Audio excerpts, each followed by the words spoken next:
So you can see today I got some more done on it. I got the transmission cooler on and a few other little odds and ends.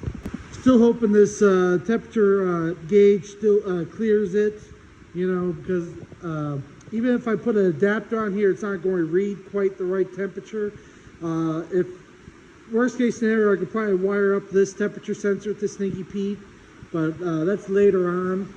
I also got some other parts coming, like governor springs and a few other things. And this pump is in fact been untouched. Still has the safety screw on it, still has the wire on it where you do the governor springs. So that's a completely 100% stock P-pump. But I just got some parts in today, so I'm going to get back to work on this. So some of the parts I got today was all the hardware for a new turbo. So oil feed line, the gaskets, bolts and studs and everything. So I can do that turbo. I also got the valve springs and push rods today. Got this some pieces to do this antifreeze output. You know, a friend of mine gave me an idea. I can't remember what the name of the company is, but I'll try to take him down below. So he told me about this like little kit that I can do to turn this 90 degrees. So it should adapt to my original radiator without having tried to cut this off and weld it and do all that custom fabrication. Now I didn't get the nipple yet, but here's the whole hardware kit that comes up to the 90 so I can hook up my original radiator hose. And it looks like it'll be plenty high enough to clear the engine hoist point. Might be a little high, but I think I can still make it work no problem with the original hose. So I got one set of valve springs done and 2 push rods in. So now it's time to do the number 6 cylinder. In case you're wondering how you do this, is besides taking the injectors out and taking everything apart, is right now it's at the number 1 top dead center. So right now, number 1 cylinder is all the way to the top. That also means when number 1 is at the very top, that means the number 6 will be at the very top. Just like this 12 valve is upside down. So right now, number 1 is at the top. You do the front and 6 cylinder, then you rotate it about a third, then you do 2 and 5, and then you rotate another third, then you do 3 and 4. So you could stick a plastic zip tie down in the injector hole and turn the motor up until you see it come up all the way and peak out. And what that does is holds the valves up in, so you can use that tool and change the valve springs without taking the head off. So I already know the number 6 piston is all the way up, so put the adapter on, center up the tool. Now once it's bolted down, you could use a magnet pen and get all the retainers out, but I usually use one of these.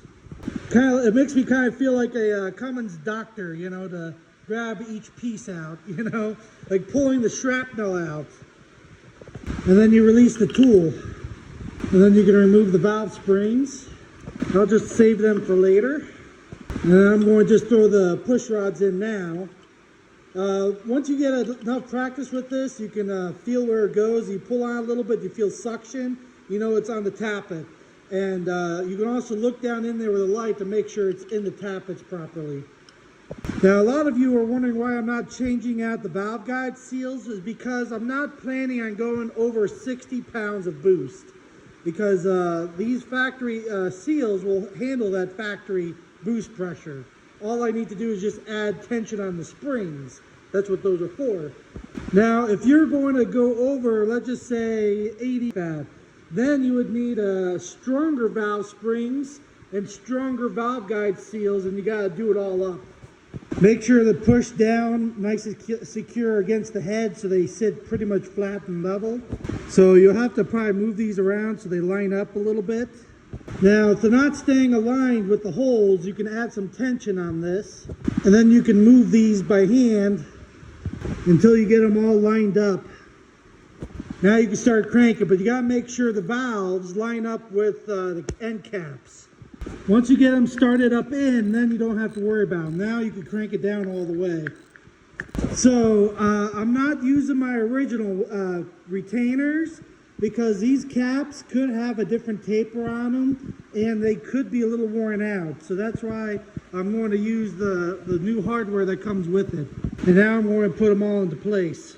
Sometimes you'll have one or two that doesn't want to go down in, so like a flat screwdriver, give it a little tap to get it down in there. We'll center the caps with the valves. As long as you can see them wrapped completely around, you can squeeze them, or if you have to put a little grease on them so they stick, and then slowly release the pressure on it and get them to seat. So make sure they seat all the way. None of them, like they're all hooked and they all have both clips on it. You don't want to have just one in there. You got to make sure you have two, because you don't want to take the pressure off and have them go flying everywhere, or have it possibly come apart while going down the road. So that's done. Now I gotta rotate the engine and get the number 2 and 3 cylinders all the way to the top. So what I did was I put the zip tie down, so it was down on the piston, and I cranked it over by hand until this stopped coming up. And then I went a little bit further, so I know that piston is like locked up with the connecting rod straight above it. So now just repeat of the whole thing, you know, so it's going to be 2 and 4. Then I'm going to use the zip tie again, rotate it until number 3 comes up, and then 3 and 4 will be top dead center. Once that's all done, then I could start putting the injectors in and rockers and doing all that.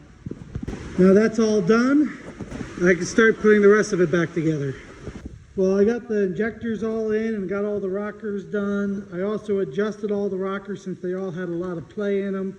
So it's a 0.010 for the intake, 0.025 for the exhaust. I thought this would have been like the same as a 12 valve, 10 and 20, but they want 25 for the exhaust. But it's a little loose. I might go up to 0.22. I meant like a 0.022. Well, I got the valve cover on, and I have an adapter for radiator fluid to come out the other direction. So it is a little high, but as long as it hooks up and works. The nipple didn't come in yet, but that's on the way. Still waiting on the turbo, injector lines, relay, and a few other little odds and ends, governor springs. But that kind of stuff I could do when it's in the truck. So tomorrow I'm going to bolt up the transmission up to the block, get it off the stand, after I do the return line quick, and get that at least up into the truck.